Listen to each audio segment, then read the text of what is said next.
అందరికీ ప్రైజులండి. ఈరోజు దేవుని వాగ్దానం కీర్తన 34:8.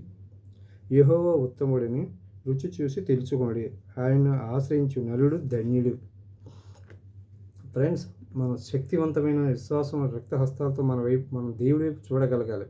అప్పుడు మనం దేవుడి వైపు చూస్తున్నప్పుడు మన విశ్వాసం బలపరుస్తుంది. మనకు అవిశ్వాసం వస్తుంది, ఇది నువ్వు సాధించలేవు, చేయలేవు అని చెప్పి అవిశ్వాసం మనల్ని వెంబడిస్తుంది. కానీ విశ్వాసంతో మనం ముందుకు దేవుడికి అనుదినం కూడా ప్రార్థన చేస్తూ ఇది జరుగుతుంది అని చెప్పి మన వాగ్దానం ఎప్పుడు కూడా మనం నిత్యం నమ్మగలిగేటట్టుగా మనం ఉండాలి.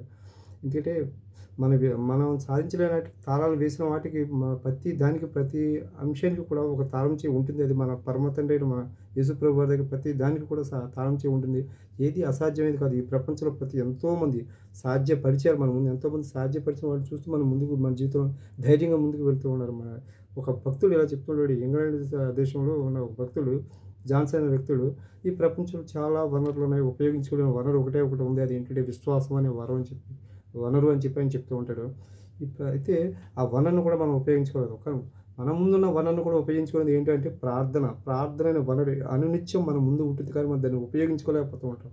మన కుటుంబ పరంగా కలిసి ఆ వనరుని ఎప్పుడైతే మనం ఉపయోగించుకోగలుగుతామో, మన జీవితంలో వచ్చే ప్రతి ఇబ్బందిని, ఆటంకుని ఎదుర్కొని ధైర్యంగా మన ప్రభు కొరకు రోషంగా నిలబడగలడానికి మన కుటుంబం అంతా కూడా అనుదినం నిత్యం ప్రార్థన కుటుంబ ప్రార్థన అనే అంశాన్ని మరీ కుటుంబాన్ని ప్రార్థన అంశం మీ కుటుంబంలో ఉండాలని చెప్పి ఒక విషయాన్ని అందరికీ ప్రభు పేర తెలియపరుస్తున్నాను.